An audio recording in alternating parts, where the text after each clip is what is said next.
And we're live again. Sorry, everybody, for the technical difficulties. We're kinda in a little. The mic is stuff is acting weird, so we had to start it over. So back to what we were saying. Let me do my intro over. Yada yada yada. This is the In Your Face show, and this is the 74th episode. And I'm here with my main man, Mike Kelly. What's up? What's up, brother? Introduce yourself. What's going on? My name is Mike Kelly. Not to be confused with Jim Kelly. There's no relation as far as I know. um, I forgot what we were talking about. We were talking about something. We're talking about the gymnastics type of thing, and I was asking you Oh yeah, about yeah. The reason why I brought that up is because I got this ability to feel it. I look at it and I see it and I feel it, and I don't really have to do. And plus, I did it, so that's a double um, um, impression. You know what I'm saying? And that's what gives me right. the ability to, I think, understand these intricate moves. And drawing them. So you were asking me how long I've been drawing and what brought me to that. Well, I first got introduced to animation when one of my friends went to Disneyland and he brought back a flip book. It's the first time I ever seen anything like that, and it was Mickey Mouse jumping through a hoop, and it was in color, and I'm like, man, this is cool. I was blown away that you could do that, Right. you know. So I got me some pads and some materials together and started making flip books. Of course, I make karate kung fu flip books, and I was just doing that. As I got older, where I am right now, looking back and having the internet and being able to look at people's lives, like Jenny Tortokoski and people like that, they did the same thing. They were doing the same thing I was doing, man, making flip books.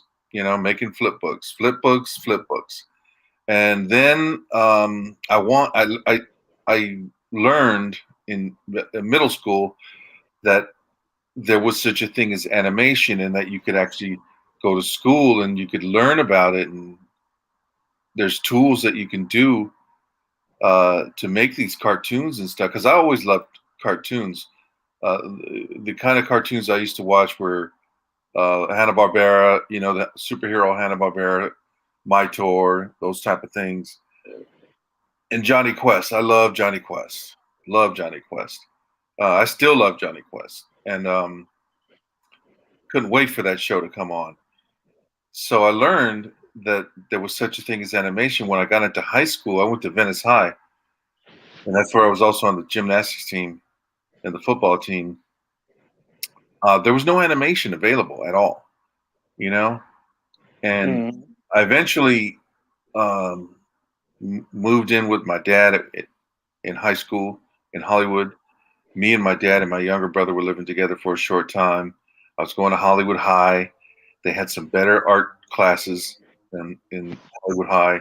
I learned quite a bit about structure, things of that nature, perspective, all that type of stuff. No comic book um, type of teaching anywhere, and there was no animation. Nothing I wanted to do. Everything I wanted to do was always like not around, not available.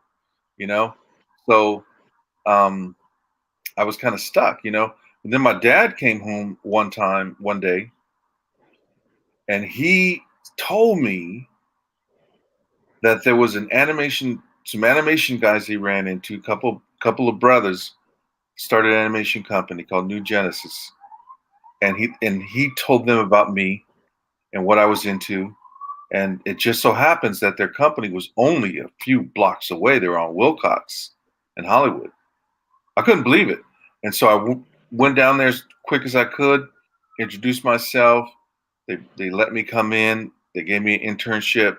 They taught me all kinds of stuff about animation. I had been working on a little Bruce Lee sequence um, by myself on my own, and they helped me shoot it, get it on 16 millimeter, and then later I transferred it to VHS. And they were just real helpful. I stayed with them for about a year, and then I was doing what they call cell painting. I did a little bit of animation here and there, and a lot of shooting pencil tests. So I spent a lot of hours in the dark room shooting pencil tests for these guys, and loved it. Loved every bit of it. And then I got a car, and I would do runs for them. And it turns out the animation supply company that they were getting their supplies from was in Culver City, which is right where I grew up. And I started working for that company, and doing and just shipping and receiving and things of that nature. And because of that, I got a lot of supplies, from them. And so I was just doing my projects, my own projects. But I was also shooting Super 8, martial arts fight scenes with my friends.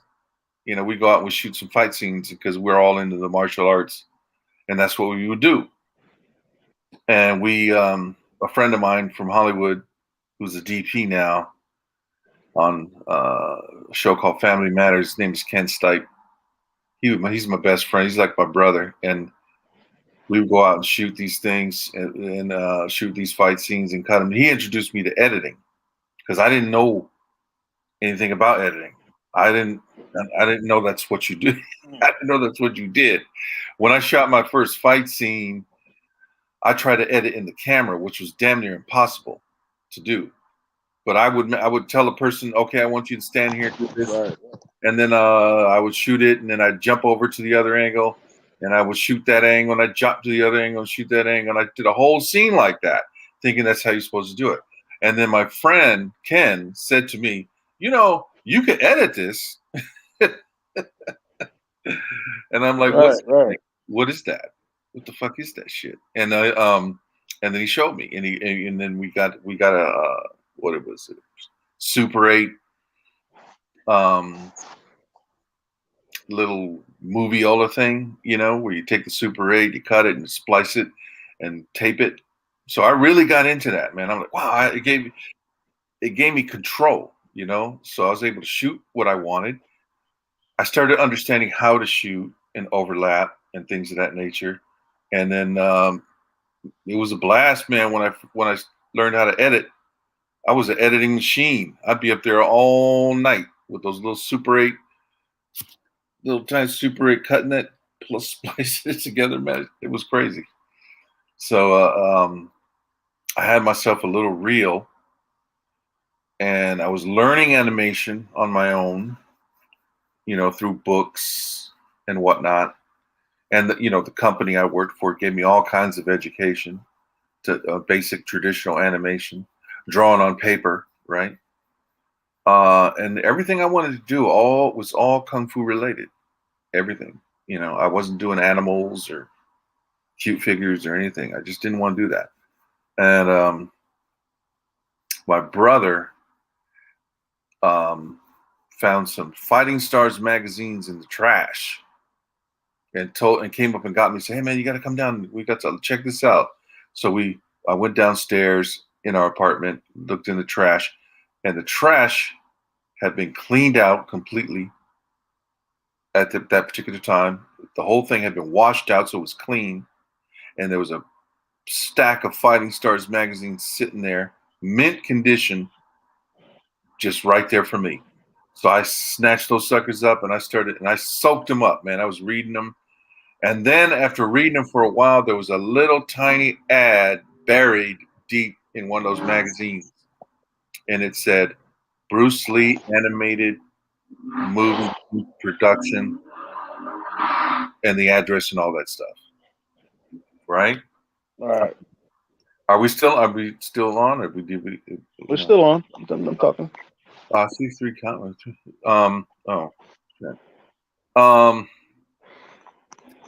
What you call it? Oh yeah, so he did that. So then I answered the ad. I got all, everything just seemed to fall into place, man. I had my reel that I made from the company. They helped me make this reel. I was able to transfer it to VHS, and then here these people are making this Bruce Lee animated movie. Wow, and I think 19. I was 19. So I sent it off Didn't think anything was going to happen. And then they answered back. They answered back, said, "We like your stuff. We want to meet you." So one of the producers came out. His name was Roy Macri. Came out. We met. I was nervous. I didn't know how to act really. Didn't know how to talk. Didn't know how to interview. I was new to just everything. So, but I was a polite, nice, humble kid. So he liked me okay. So he said the director's going to come out, Bob Godfrey, and he wants to meet you. So then I came out, and he came out, and we met at some restaurant in Santa Monica. In Beverly Hills on Santa Monica Boulevard. And I just kind of didn't know really how to be really, So I think that looking back on it, I think they probably looked at me like, "Oh, this kid's a nice kid. We'll help this kid." I was really shy and didn't know what too much to say. And so he said, "Well, Mr. Lim, the Chinese producer is going to come out. He wants to meet you." I said, "Okay, cool." So I got together with my friend Ken. I shot a quick little fight scene, cut it together, and Mr. Lin came out, and then we were going to meet at the Beverly Hills Hotel. So I got my friend Ken to come with me. He was my moral support, and he agreed to come with me. So we came, met everybody. Me, Ken, Roy, Lynn, we're sitting around and we're talking, animation and production and all of this. And by that time I got to that place, I was really lucky that I had interned at New Genesis because I knew all the terms, Wow. and Roy was quizzing me, and he pulled out this cell, and a cell is like something that you use for animation.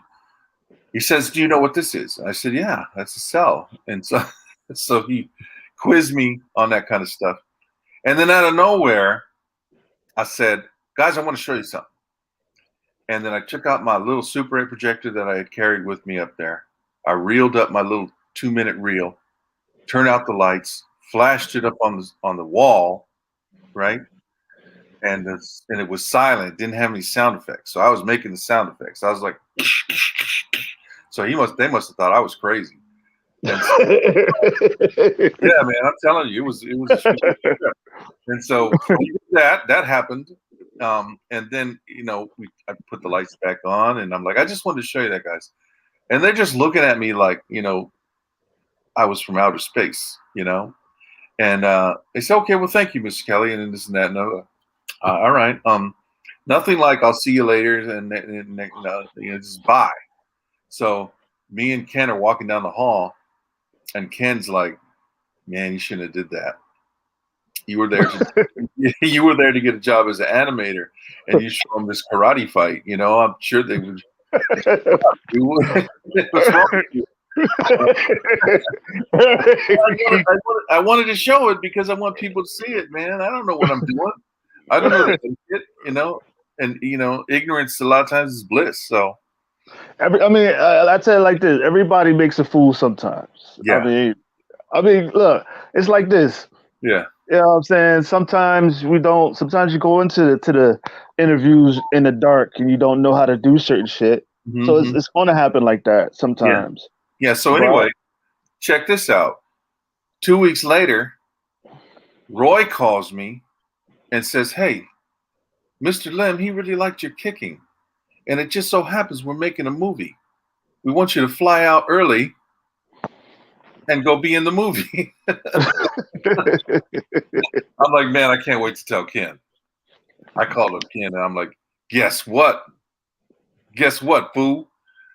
I'm in a movie, just like that. So he's like, "Really?" I'm like, "Yep, man, I'm in a movie. Yep." They liked the little film I showed him. So I flew out early, and that was Heroes 3. Here's a funny thing is that I went to go out there to be in the movie, and so everybody was really cool, we went to go eat, and it was great, and I just felt like on top of the world, man. I flew out to Hong Kong, I don't even know what I'm ashamed of this, but I didn't even know what a passport was. I didn't know. At the time, right? Yeah, I didn't know what the fuck that was. So like, you got to get a passport. You got to. So what passport? I said, what is that? And so anyway, I got that sorted out. I land in Hong Kong. I don't know what to say, and they're not friendly to foreigners coming there, taking their jobs. So I Damn. made a mistake in saying that I was coming there to be in a movie, and all of a sudden I'm being drugged to some rooms. They dragged me off to some room, interrogating me. Some woman was yelling at me and shit. So Mr. Lim, Mr. Lim came down there and sorted it out. Oh shit. Yeah, he sorted it out, got it all sorted out for me and shit. So we all got it taken care of. I was scared. I thought I was going to prison. Um, Well, what? You was a kid. You didn't do nothing. but I didn't know what I was doing, man. I feel you. You know. So then that was embarrassing, and he's like mad at me because I did that, or that happened, and it was inconvenient. So then we went to go eat. Everything got settled down. We were talking and stuff, and I was meeting all the people, and everything was cool. And then they were going to go fit me for my outfits. So this is a really low budget movie. There's no what do you call it? There's no costume department.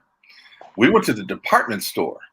We went to the department store in Hong Kong, Kowloon side, and started shopping for what I was going to wear. So there was I got a hold on, bro. I got a comment. It says, what martial artist or style does Mr. Kelly study, and were some of his teachers?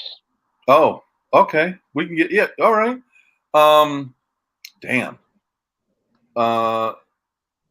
My first karate instructor was Clarence Moss.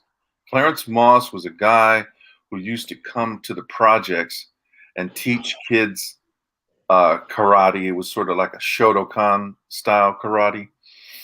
And he would charge as little as $1. And he would come and teach a couple times a week. And then he did some other community stuff. Real good guy, man. And I was a little kid and I started, doing that. And of course I took to it. Like I said, I could just look at what people did and do it. So I was just that guy. And I was a skinny kid, flexible, could do the splits and all that stuff. So I did that, took to it really quickly, but I was a bad student, really. I mean, by that I mean he stayed in that community teaching karate for some long years. I mean, I started when I was maybe 10, and when I was 18, he was still doing it. But when I got to be a teenager, I would disappear. I go to the streets, got involved. My dad wasn't around, so I really got messed up with a whole bunch of just gangs and drugs and just the shit that's around the neighborhood. And I got deep into it, and so I was going to jail. I was bad, and then I would get out and I would come and I'd go back to the class. So I was one of those kids that would disappear for a long time and then come back. But so I did the Shotokan, and then when I was locked up as a teenager, there was another teacher. His name was I forget his name, Garcia, a Mexican guy, and he knew jiu-jitsu and stuff like that. So he was teaching us jiu-jitsu, karate, and things of that nature. And that's where I started doing a little bit of competing and won some trophies. And this was happening, I think it was Camp Cleopatra, or Muns, one of those. And they also had a boxing coach too. So I started boxing in the camps. Shit. And I was about 14, 15. And then that camp turned me around. It really did.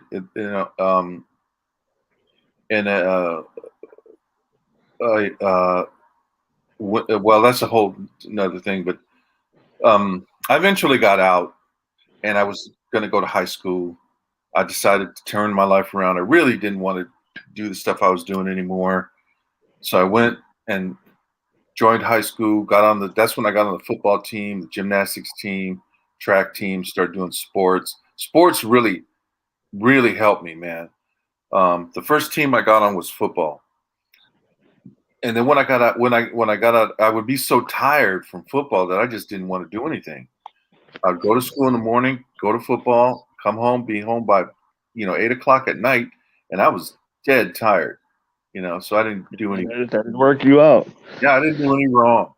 And then when I got out of high school, well, I met my friend Ken in high school. He was a Taekwondo dude, so he showed me some Taekwondo, and I met quite a few judo guys because there was a judo center right in my neighborhood. So I got to learn some judo just from some people that just by being around them, and I got out of school, and then I started earning some money.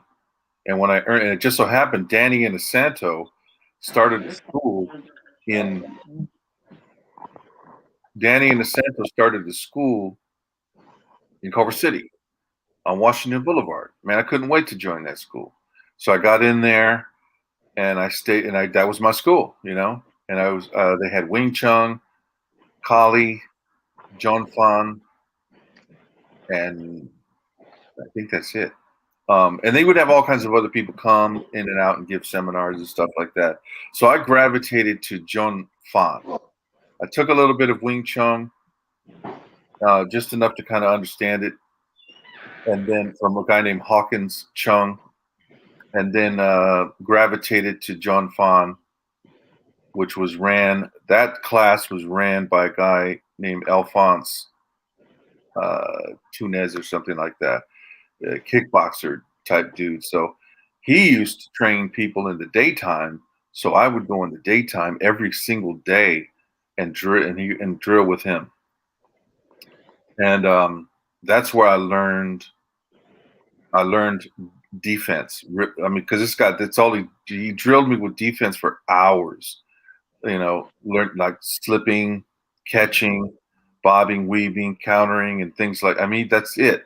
So he really, really, really helped me with that. And the funny thing about that is, there's a way to learn that type of stuff to where you don't have to get yourself all beat up and shit. You really don't. You just go as slow as you need to go, and you work your speed up as you need to.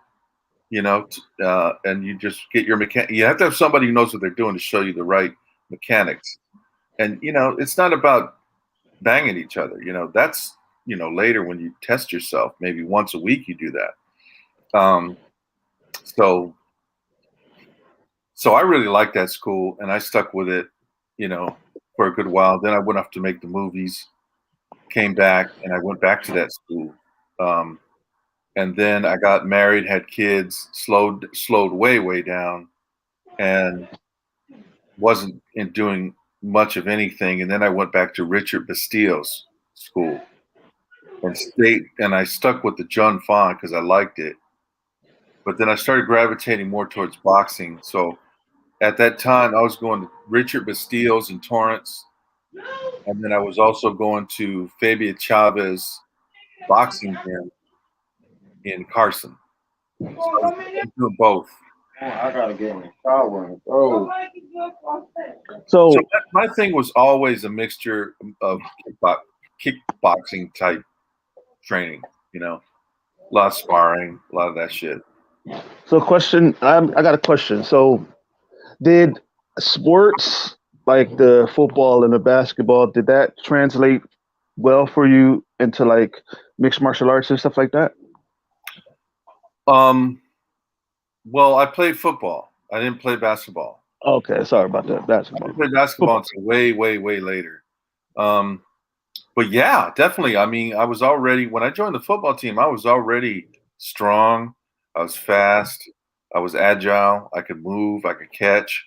I had good reflexes. All that stuff played into football, but still, it was a different sport, and I don't know what the fuck I was doing. And they didn't really, and I was on a particular team where the coaches didn't really teach you how to play the game.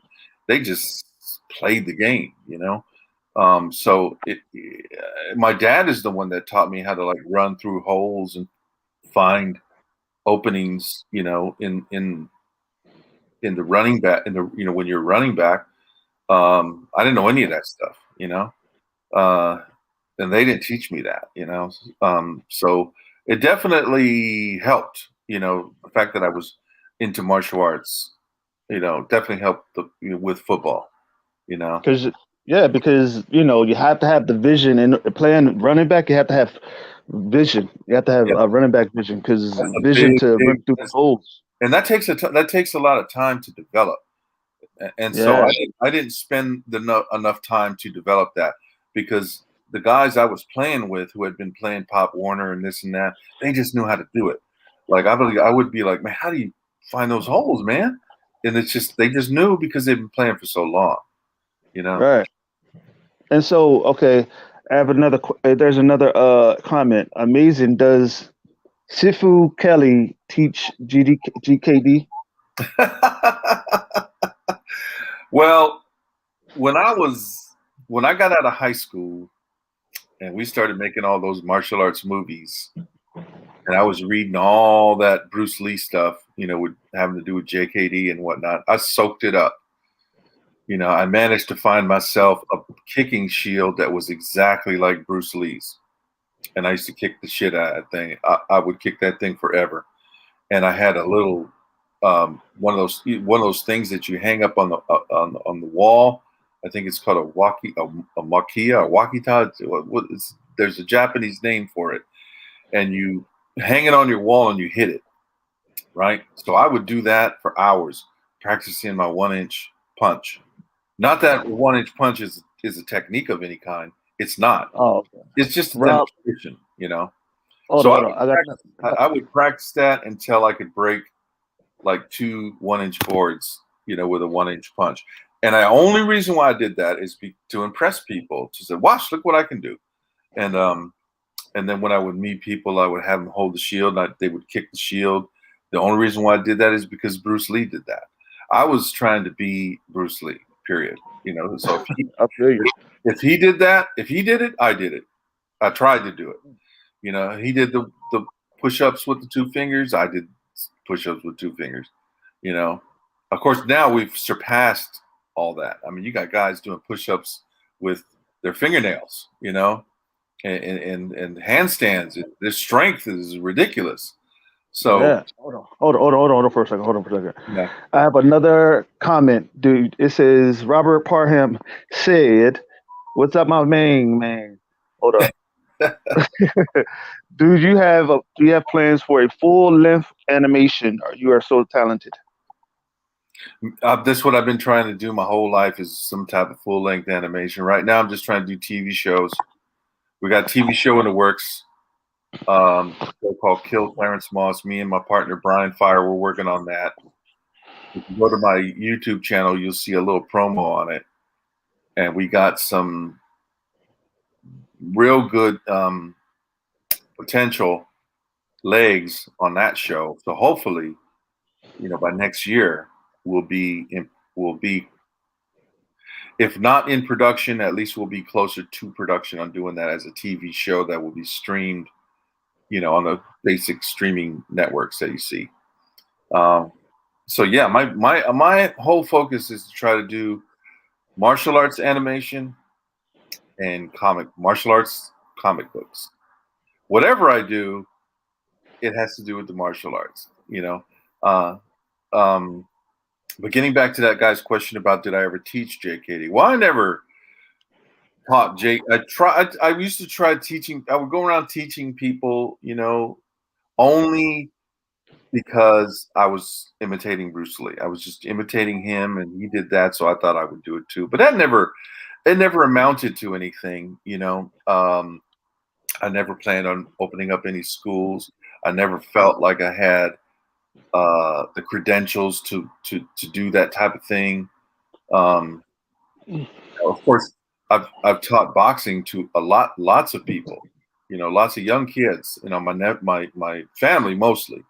And I enjoy doing that. I like teaching boxing. It's a lot of fun. and I don't really, I haven't really taught it. I wouldn't say that I was a JKD teacher of any sort.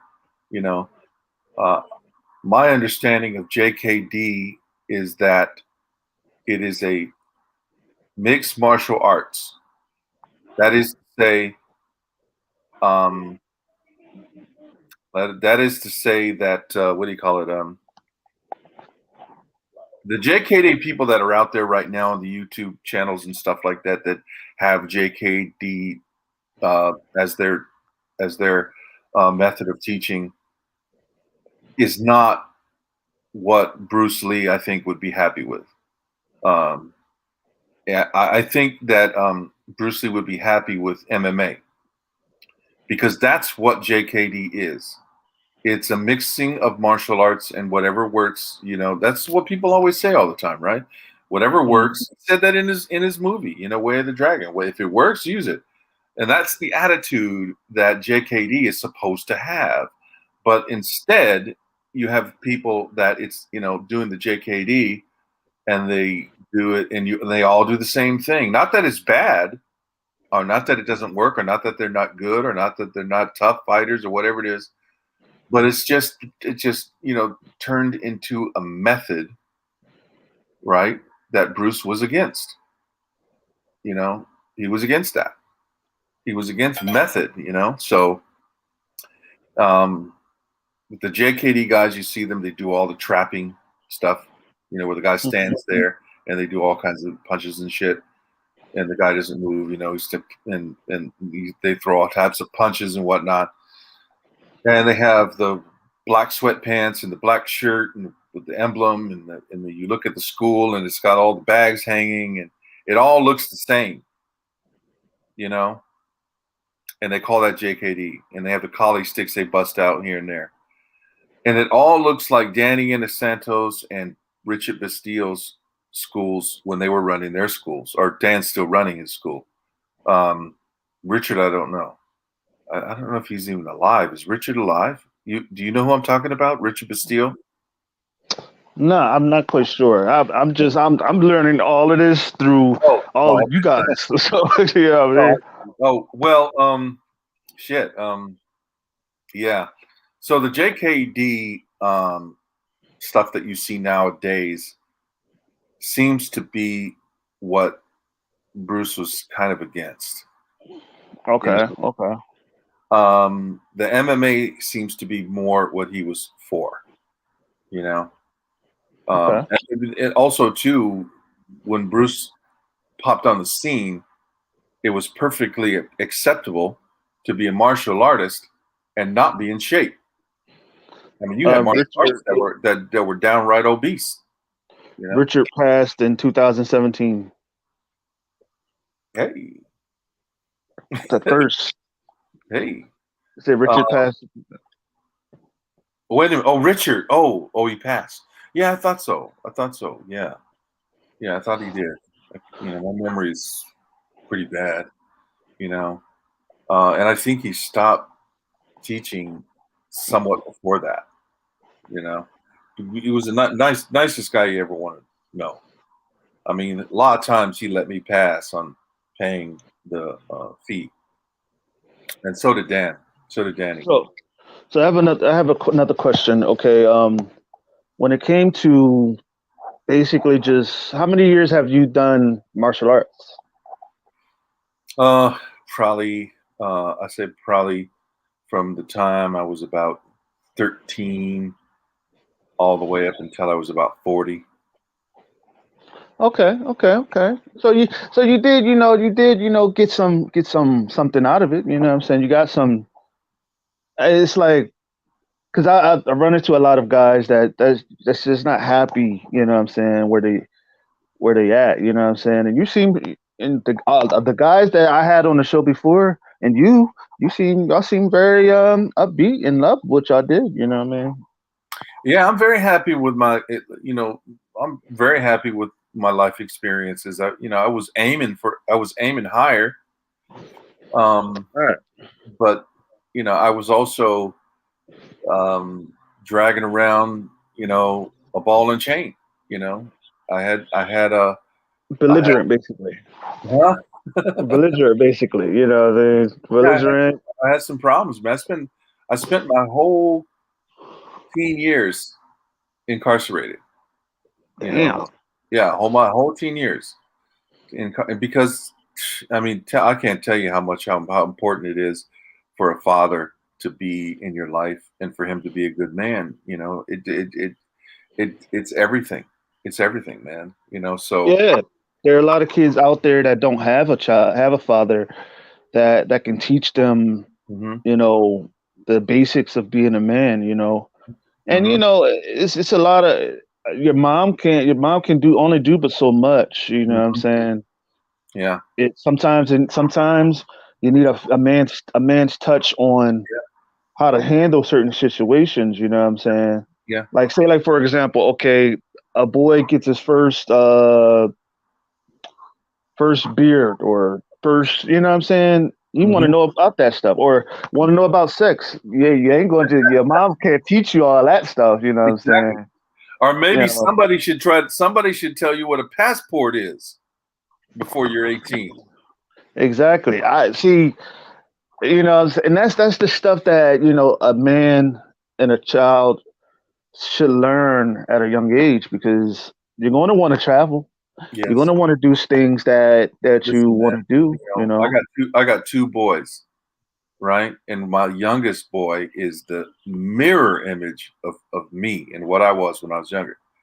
My oldest boy is compliant, you know, but both of them are are men now, and they it never even crossed their mind to go rob somebody or shoot somebody or beat somebody up or do some stupid shit like that. Never even crossed their mind to do something stupid. And they know how to everything I know how to do, they know how to do, you know? True. Because I would bring them with me. My youngest when I bought a car not too long ago, I took my son with me so he could see how that works, you know? Right, right. And I would bring them to work with me so they could see how it is when you're at work and what kind of attitude you need to have, you know. And everybody that I ran with when I was doing my running around in my teen years, either they didn't have a father or they had a father that didn't care. Right, right. So, question. I have a hold on. I have a comment that I want to ask you. What's your next project? Oh well, like I said, we're working on. Oh, to answer that guy's question about the JKD, no, I don't teach JKD. I don't do any of that.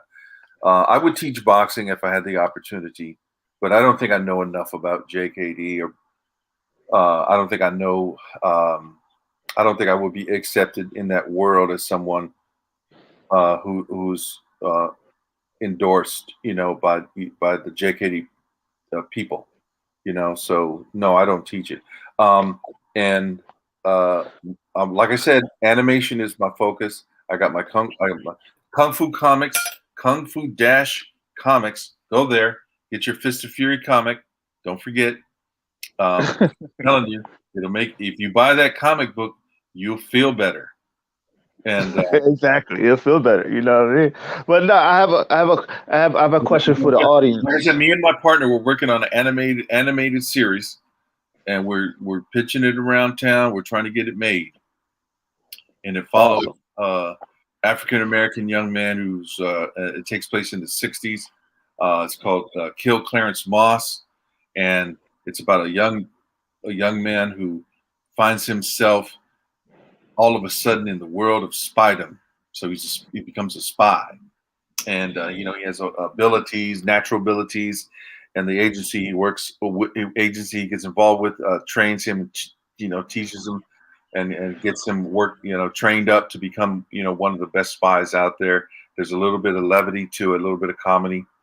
I would say it plays more like the tone is more like a dramedy, you know, than anything else. Animation. It's a license for me to go buck wild my martial arts style of animation that I like to do. You know what I'm saying? All right. Yeah, that's awesome. You know what I'm saying? But I have a question for the audience. We'll get back to your love you know what I'm saying. You know what I'm saying. Well, we'll get back to that. I have a question for the audience. Y'all, all of those who are watching, please, if y'all could do me a big favor, like and subscribe to the channel, to my channel and everything. Like and subscribe to his channel, and like and subscribe to my channel. It will be very appreciative that we all can grow together and we all can get this thing rolling. You know what Yeah, I'm saying? right on. We all want to get a piece of the pie once we all grow, once we Yeah, all out there. You know what I'm saying? right on. So thank Oh, y'all. let me Thank shout y'all. out to my man Parham too. What's up, boy? Love that brother. Oh yeah, G Man said, great show. Well, thank you, bro. You know what I'm saying? You know you my man from man 50 grand, you know what I'm saying? You know what I'm saying? Brother, like, you know what I'm saying? Mhm. You know what I'm saying? Go way back like four flags on the Cadillac, you know what I'm saying? But yeah, Robert Parham said, Yeah, yo, my brother. that's my boy. My boy. He was a kickboxer. You know, I think he was a middleweight. I'm not sure. Maybe moved up to heavyweight. You know, but He was a he was a beast. He was yeah, five-time kickboxing champion. yeah. Come on, Rob. Come on, Rob. Tell your accolades. Come on.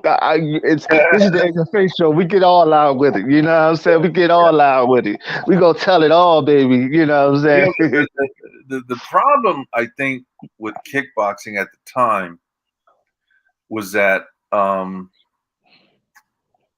you know, they were trying to make it. You know, they were trying to get it to catch on in America, and I think one of the biggest problems that they had and still have is that they go too many rounds. They were going 12 rounds, which was what boxers would do, 3 minutes a round, 1 minute rest, and you had to do a minimum of 8 kicks, you know, per round, or you get disqualified. And so I think Huh? with the kicking is too much. You know, Muay Thai guys only go professional fighters. I think they only go 6 rounds. You know, so I think and what ends up happening is uh, they get so exhausted that the fight just gets sloppy, and it then becomes not entertaining, and people don't want to see Damn. it. You know, so that was I think one of the things that probably should have changed is to make it no more than 10 rounds. You know, I say 8 because if you go 8, you can put on a good performance. You know what I'm saying? Right, You right. can do something. You got the energy, and by the time you know you can probably put in a good 8 rounds. But you're talking 12, man. That's a lot of rounds for kicking and punching. You know, Yeah. And plus, you know what I'm saying? I mean, Like, even the more MMA guys only go 5. I You don't know, even know a lot of people who drink that much Gatorade and you know what I'm saying, go crazy like that. You know what I'm saying? well, Only the see funny thing is that the people that don't, the people that have never sparred before, never went 3 minutes, right, with anybody ever, because fights in the street they usually don't last that long, and most of those people, even athletic people, like I've seen, you know, basketball players and football players and track stars and this and that and the other, get in the ring and they can't go 30 seconds damn. punching, just punching, you know? You'd be surprised how much it just wears you out, you know, and how Another tired. problem is that we didn't have a great animator like Mike to draw us in action. See? Yeah, that's what you need, man. You need that. Yeah, man. And you know it's crazy too. I've always wondered, right? Was it crazy? Like, who do y'all think is more? What do you think is more? Who are more have more stamina, boxers or MMA? Oh, I'm gonna have to give it to the MMA guys. If you have ever wrestled, right? Even just play wrestling, you know how exhausting that is. I mean, it's incredibly exhausting. The MMA guys are generally speaking, are in way better shape than boxers. I mean, you got some boxers in there that are just straight up flabby, but they can still get in there and do business, Right. They can lay on each other and shit like that, They can put on a match and not even really be in their best shape. I mean, look at Tyson Fury, perfect example. Dude's not in the best shape, but he's a phenomenal boxer. He knows how to move. He can fight 12 rounds, and he moves pretty good. But imagine if the dude was in shape, like in good shape. Imagine what that guy would be. Nobody could touch him. Yeah, like If you know who that is, Tyson. It's like, of course, I know the guy. He's the guy that knocked out Wilder. Yeah, Deontay Wilder. Imagine if Tyson Fury was in shape like Deontay Wilder. See, that'd be a work. That'd be a work, man. Because I think, see, I want to say nobody in boxing history could touch Mike Tyson. Nobody. I would have to agree with that, and a lot of people disagree with me. I had a whole argument with somebody about that who didn't know shit about boxing. I'm saying, well, first of all, you don't know anything, and you're trying to tell me. And I just had a theory. That's all. That's just a theory of mine. I mean, I can't prove it, but I think Mike Tyson was the best boxer to walk the earth ever. Right. I think because he was more agile and had the most powerful hitter in boxing history. You know what I'm saying? Mm-hmm. And that fight that he lost to Buster Douglas, he never lost. That was a 13 count. You know what I'm saying? Yeah. And that fight he lost to Buster Douglas it was all that was not the Mike Tyson that fought previously. Yeah, that he came out of prison and all that. Out of prison. Well, hold on. That was a totally different Mike Tyson, in my opinion. Hold on, because that was the time. That's why he lost, because he shouldn't have lost.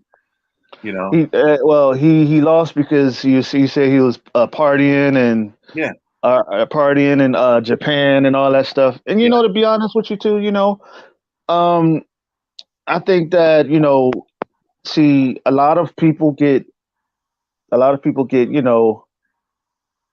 to the point to where we get comfortable. Tyson was a great front runner. You never really had the opposition to make him an all-time great. True that. That might be true. Right. See, because I noticed though, why is it that a lot of fighters like today only fight, like for example, Mayweather. Oh, wow. He only fought boxers like Pacquiao and all those other guys. Like in their later years, he never fought them in their early years. Yeah. You know what I'm saying? My brother was just talking about that. And I'm like, what the fuck? Like they're not making the matches they used to make. Yeah, and Mayweather, he's cool, he's good, he's defensive, but if you put him in a ring with an younger Pacquiao, he's getting knocked out or he's getting thrashed. Maybe so, maybe not. I mean, that's really, how can we say now? Because there's one thing for sure. I mean, Mayweather is really, really up there in terms of his skills and abilities. Right. He's one of the greats, man. But you can also thank him for the way boxing is going these days. He's not a stupid person. He's a smart person.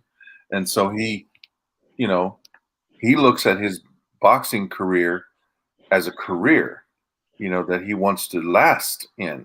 So he's choosy about who he fights. He doesn't just fight anybody. And he's the one that brought that whole choosing, Yeah, he was a monster. He was a beast. Now, hold on. Now you got other people who do the same thing. They choose who they want to fight more carefully. Mayweather was a beast early in his career. People forget that before he was a businessman. He was a Yeah, monster. he was. Yeah, he was. You know what I'm saying? The only thing I What have, I'm saying the about only thing. Mayweather is Mayweather ushered in that idea of being careful who you fight. You don't just fight anybody. You know, Right. you weigh it. You know, Roy Jones was also that kind of guy. He talked about it.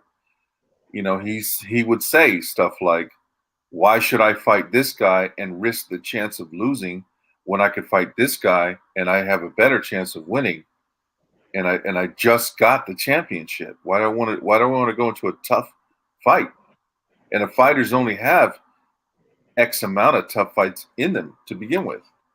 You know, they don't have an Right. infinite amount of tough fights, you know, to fight. They can only do so many, you know, and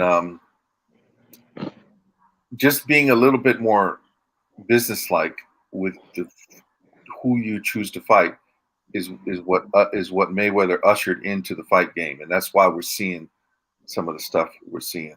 That's one of the reasons. I don't know what some of the other reasons are because I don't know what goes on behind closed doors. I don't know how they make these fights. I don't know what they really talk about. I'm just out of that completely. Don't know anything. Right. You I know, said, okay, I got it. I got an idea. I got an idea. Who is your top five? I'm gonna give you two columns. Okay. Who's your best top five boxers and top five mixed martial artists? top five. Top five. Well, first of all, with the top five boxers, I'm gonna go with Roy Jones at the top. I'll go with Ali second, Mayweather, Tyson, De La Hoya.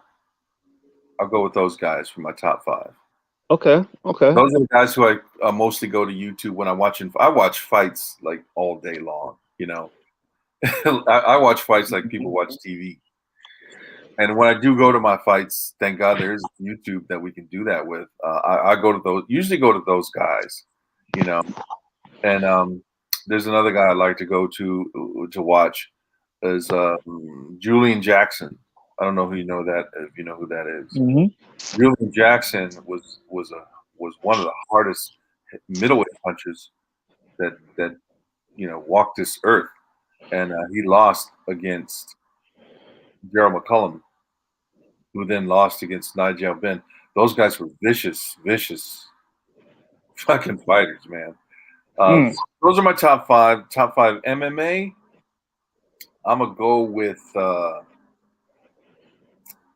Anderson Silva at the top Anderson Silva, monster. I love him. because he brought in that whole balance of punching and kicking.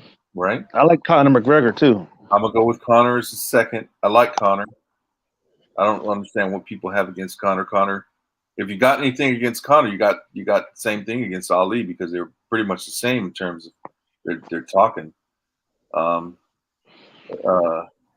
Except for Ali, the people nowadays look back on Ali and see him differently. Um, but the people that were living during Ali's time, a lot of them didn't like all that talk he was doing. You know, I think it's great. You know, Right. I wouldn't Right. do it, but they seem to be able to do it and handle it. You know, they it's mostly just a performance more than anything. And you gotta tell a story. You gotta tell a story with your performance anyway. I'll go All with that is all that tell a story. Anderson Silva, Conor McGregor.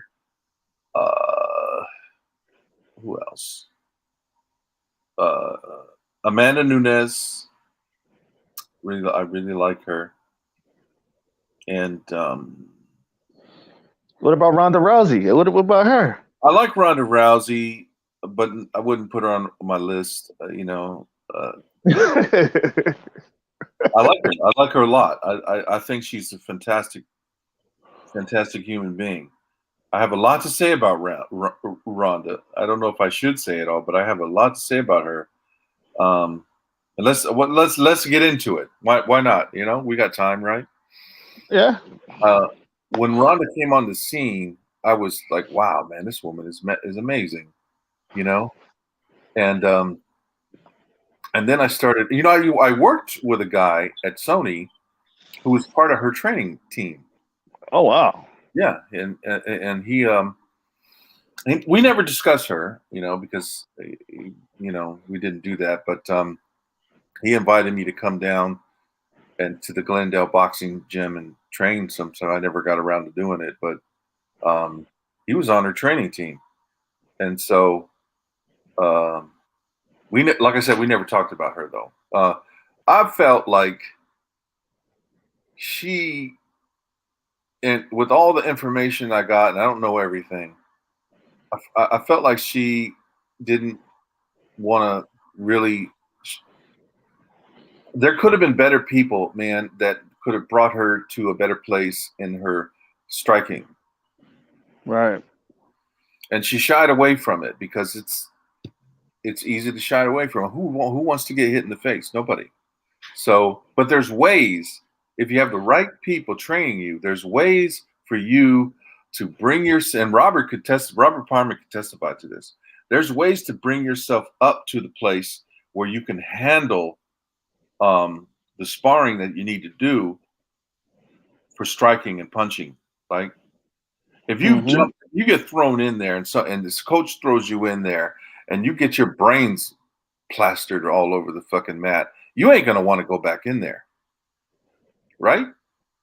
But if you bring yourself up slowly, like my coach did back at Danny Inosanto's school, you will learn how to move so that you don't get so hurt, and you will slowly get to be good at that, and then your confidence will get higher, and you'll get better, and then you could start sneaking in. You'll just get better, but really you got to take it slow. You got to take it slow and easy, and I don't think they did that with her. And there are people who could have done that. I think even Mayweather was offering to train her up after she lost to Holly rather. And you can see that she know how to throw punches, but that's all. And there's more to it than that. So, I hate to see her go out like she went out. She took 2 really bad beatings, and she didn't come back. And she could have come back. I would have rather seen her get herself trained up, get her hands together, go to the right people, get her hands trained up, maybe do a couple little amateur boxing bouts here and there, spend a year, get that shit together, come back, and even if you lose, you're not going to lose so terribly because you would improve dramatically with the right people. So I feel bad for her in that respect because she didn't have to go out the way she did, and she was a phenomenal name. And it's the first time in combat history that I've ever heard of anybody going out the way she did. Never heard of it, and you probably never will hear of it again. People usually don't like to go out like that. True that. So, when it comes to being in like MMA and all those things, like when you look back in the past of what you've done, do you think you want to do it over again, or do you think you want to just keep it right there? Are you asking if I have any regrets? Yeah. Do you have any regrets? Yeah. Well, no, I don't think I have any regrets. Because life, you have to make choices. You have to choose what it is you want to do, and I would have loved to have been some kind of champion fighter guy, and also be a movie star at the same time. I would have loved to have done that. But I had to make a choice. Both of those things take the same amount of time to train and to become good at. I started this whole journey just wanting to be an animator. Right. And it's funny that at the end now, I'm not at the total end, but I'm at the last part of my life where I'm retired now, and I'm back to animation where I started from. You know, Well, and right, I'm making some big strides in that world. right, I mean, it's a good way to go about that. You know what I'm saying? Because hey, I mean, you had a long, awesome life. Awesome. Yeah, yeah. I mean, I'm quite sure you partied. I'm quite sure you know what I'm saying, you had some honeys, you know what I'm saying, on your jock, you know what I'm saying. You had a couple honeys, I'm quite sure you did. Come on, man. Yeah, I mean, mixed martial artists, come on, females go for that, you know what I'm saying? Well, I mean, I was never a mixed martial artist. I couldn't say unless you call Bruce Lee's, John Fon mixed martial. It was more like a kickboxing type thing I did. But um, uh, you know, it's weird because I was talking to my brother about this same thing today. Is that when I was younger, uh, you know, I was loving the ladies, man. I was chasing ladies, and I loved it. It was fun, but it got old. I'd say probably about the time I was about 20, in my late 20s, middle 20s. It was old. It was like, man, I'm tired of doing this. I'm tired of going from one woman to another, you know. And they don't seem to really care that much about me, and I don't really care that much about them either. Um, and I certainly wouldn't marry any of them. Uh, and I just started to want to. I'm a family type oriented person, and hmm that's how I grew up, and so I was longing for that. So I started to in my mid 20s, I started to when I would see someone, it would be with the intention of marrying them, and if that's not what they wanted to do, then I would just leave them alone. And if they were not interested in me in that way, then I would just not even talk to them. And if they were not marriage material, that is to say, if they didn't get all their partying out of their system, then I wouldn't even think about it, you know. mm And if they didn't, want to be um, family oriented like me, then I wouldn't have anything to do with them, And I don't know if everybody gets to that place in their life, but I sure did. And I got married and I had kids. I never regretted it, you know. So Right, my kids, I love them. To right. I feel you. I feel you. me, that's the best thing in the world. But hmm there was a time where I was boxing, going down to the gym, training 3 times a day, 7 days a week. I mean, 6 days a week, and doing hard sparring, maybe twice a week, and light sparring most of the other times. Had a full time job from 11 o'clock to 8 a.m.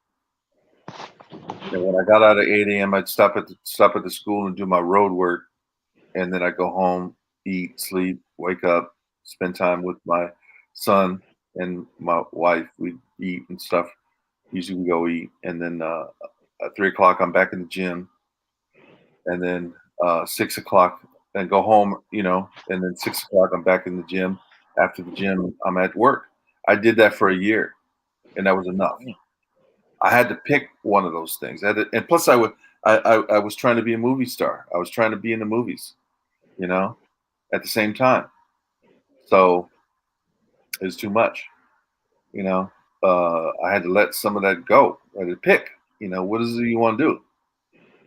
So I dropped the boxing, picked the movie stuff, and the family. Obviously, you can't just drop them. And even that still was hard, you know. And of course, But I was still doing my animation. And at that same time, I was trying to bust into the comic books, you know, go ahead. and that didn't work, you know. I mean, I tell you what, though, comic books are a different animal. You know what I'm saying? It is. You It is. you come. You have to focus and dedicate yourself on something. You know, and Right. I learned this from my friend Ken. He focused on being a DP, and he became a DP. hmm I mean, to like comics. To be honest, too, is it's just like acting. You know what I'm saying? It's just like acting. You got to learn. You got to know how to tell a story. You got Mm-hmm. to learn how to be able to articulate what you're saying and Yeah. articulate it in the story. You know what I'm Right. saying? And that's Exactly. telling the story right along with it. You tell a story with your art, and you also tell a story with your writing and stuff like that. But Yeah. telling the story with your art is the best way to go. You know what I'm Exactly. saying? And there's some people out there that are phenomenal. You know, Me, Cho, of course, you know. you, you know, of course you. Of course, thank you. You know, And I'm great. Of course. God, man, I'm blown away, man. Really great people. Uh, the people, the level of artistry that's out there is amazing, man. You know. Yeah, it's see, it's a thing where you have to be able to articulate, and some people have the talent and they have the it factor, Mm-hmm. but they don't know how to talk. Yeah, And what I that's mean by that is like it's like this. How you want to uh be like, for example, the best comic artist in the world, and you don't know how to talk to the people to sell your stuff. And what I mean by that is like this. You go to a Comic Con, uh-huh. or say like for example, okay, like somebody want to buy Jarhead, right? Mm-hmm. And you tell them, okay, what you want to know about Jarhead? You know what they want to know the story. Okay, you tell them bang, bang, bang, bang, bang, bang, bang. Okay, and then you give them eye contact because eye contact is the main thing that they want from you. And confidence, body language. You know what I'm saying? Firm handshake. Know what the fuck you're saying. Because if you don't know what the fuck you're saying, they're going to look at you and they're Yeah. going to walk away. Yeah. And the thing about it is, too, is that always have your head up while you're at the table because be always on the lookout Mm-hmm. around you. You know what Mm-hmm. I'm saying? You're observant. You have to be a very observant Mm-hmm. of because it's like this too. I've never been to Comic Con, but I know I'm gonna do great there because I know how to sell and I'm a people person. So I'm Yeah. going around. If I'll tell you like this, if a person walk past my table and just look at my shit that walk past my table, I'm chasing him. I'm gonna go get that cell. I'm chasing him. Oh, you want to look? Okay, let me go get him. Yep. I'll go get that cell. That's it. Yeah. That's it. Yeah. I will harass you for that sale because that's me. You know what I'm saying? I'm not make. I'm a. It's like this. I know how to sell diapers to a baby. You know what I'm saying? You know what I'm saying? That's easy. You have to be able to do that because if you don't know how to do that, it's like that's like a fancy. That's like a blonde haired woman without the brains. Yeah. That's like that's like a big breasted woman without the booty. Oh wow. That's what I'm just saying. And I'm just being Oh honest. man. You have to have the whole package. You got to be able to read. You got to be able to be quick to, on your feet. You know what I'm saying? I'm just being honest. I ain't gonna Yeah. lie. Hey man, shoot. You got to be real about it. You know what I'm saying? You got to have confidence. If you don't have confidence, you're losing that battle. It's a losing battle. You're not going to get anywhere if you don't have confidence in Yeah. yourself and in what you're doing. Mm-hmm. You know what I'm saying? Like, I don't give a fuck. And then here's Tell the the, thing. Here's the go ahead. thing too. Also, you talk about confidence, and it's not that it's it's in who said this? Customato said this to Tyson. It's not about courage is not being afraid. Of course, you're going to be afraid. You're going to have those fears and jitters. De La Hoya talks about having the jitters, before going to the Olympics, and he turns that jitters into action. You have to learn how to conquer your own fears and inhibitions and whatever it is you got going on. And that's not, maybe it's, not so easy. Maybe you even need help, doing that. But, once you take that step and you've been prepared. You've been preparing yourself, right? You Right. know, to take those steps. You might be afraid, but once you take that step and then you start rolling, the confidence just comes. You know, Exactly. And that's uh, why and it's imperative. there's so many people out there, and I'm talking to you people right now that are so afraid to fail and look stupid and be be made fun of even that you don't take the step. And I'm telling Yeah. you, take the step. Yeah, you're afraid. Okay, fine. It's cool. Okay to be afraid. We're all afraid. And the guy that you're looking at, you think's not afraid. He's afraid too. He Mm-hmm. just doing it. And so, take the step. Take that step. Take it, because if you don't, you're going to sit on the bench looking at other people play, and you're going to be mad at yourself, and you're going to hate yourself, and you're going to And start you're going gonna against see. yourself. You know, you don't And want you're gonna that. see a lot. Yeah, exactly. And you're gonna wind up hating on other people that Yeah. have what you wanted, Yep. but you decided to not take that step, and You're mad at them you because sat they back took the and step and you didn't. exactly, and that's what a lot of people. It's like, for example, a lot of people see me doing the In Your Face show, Yeah. and they say they wanted to do it. Okay, go ahead and do it. Do it. But they see me successful at it, so I'm Mhm. like, I got the confidence, baby. You know what I'm saying? I got the, Yeah. but nah, You, nah, I'm just saying, yeah. it's just about, carrying yourself the right way. You know what I mean? I mean, you're gonna if you got to be willing. The more that you, this is where being a humble person is an advantage, because humility is a virtue. You know that. So Mm-hmm. being a humble person is an advantage because you are more likely to be okay with you know being ridiculed and scolded. You can probably handle it because you're humble anyway. And Mm-hmm. you just put your head down and you go about your business and you just go about being good and being better, and Right. you don't worry about what people are saying about you. You know, um, in terms of trying to damage you. People saying stuff to you to try to damage you and hurt you and hold you down and pull you down. You don't want to listen to that, even if they're right. Um, It's like Deion Sanders. Was Deion Sanders scared when he caught those interceptions? No.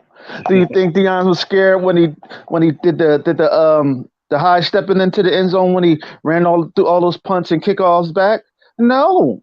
He did it like prime time always do it, baby. You got to look good, you got to have that confidence, and you got to be smooth. yeah, I mean, You damn in right. that kind of situation, once because he's so trained up that once you get past all the fears, the automatic training just kicks in. You know, Exactly.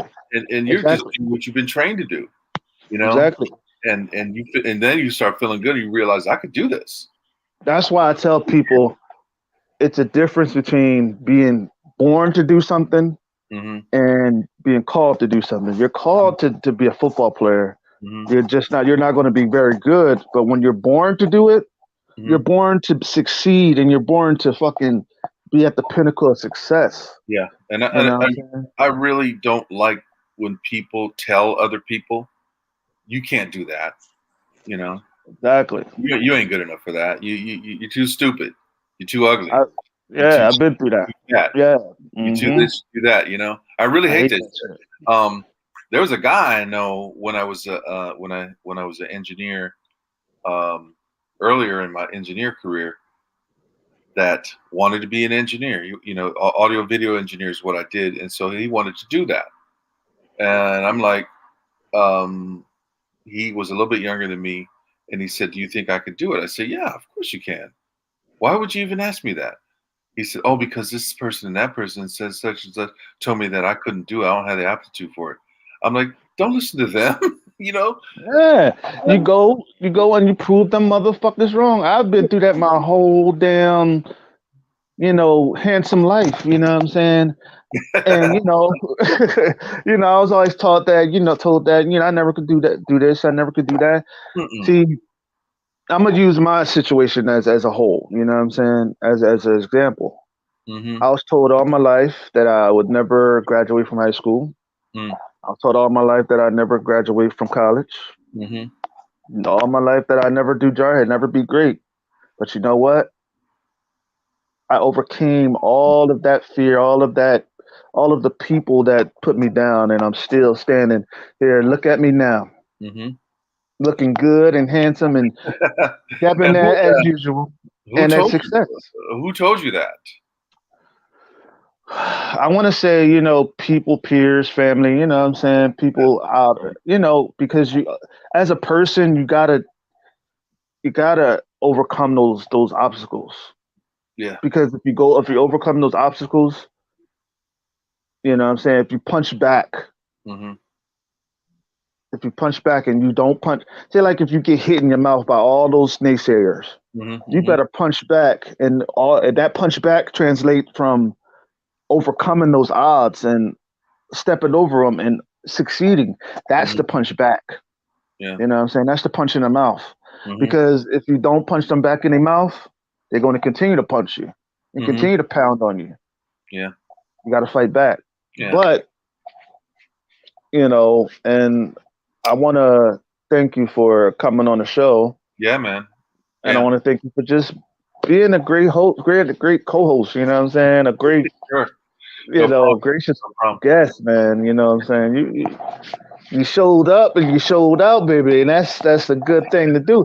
And look, we got 8 likes. You know what I'm saying? You Oh, got 8 good. likes. Okay. I like People that. like what we were saying. And Good. I'm Good. thankful to have you, man. And I would Good. love to have you back on the show. Yeah, I love to be back. Um, It's fun. let the whole world know that the In Your Face show is the place to be.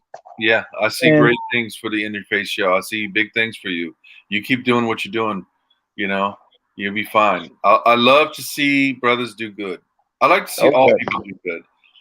I really do. all right, I get a lot of pleasure out of that, watching other people do good.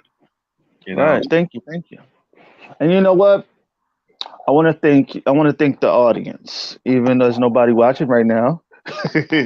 I love y'all, even if y'all not watching right now. Y'all mean the world to me. And I thank y'all for everything, for just being with me, being here with me. And I thank God, thank the Lord for everything that He's done. And I thank Right. God for just being the gracious God that He is. Right on, brother. Right on. And I'm going to take us out. And it's been the In Your Face show with Kung Mr. Fu Mike Comics, Kung Fu Comics, Kelly. kungfu-comics.com. Make sure you check it out. Go and get it. See y'all. Peace. All right, man.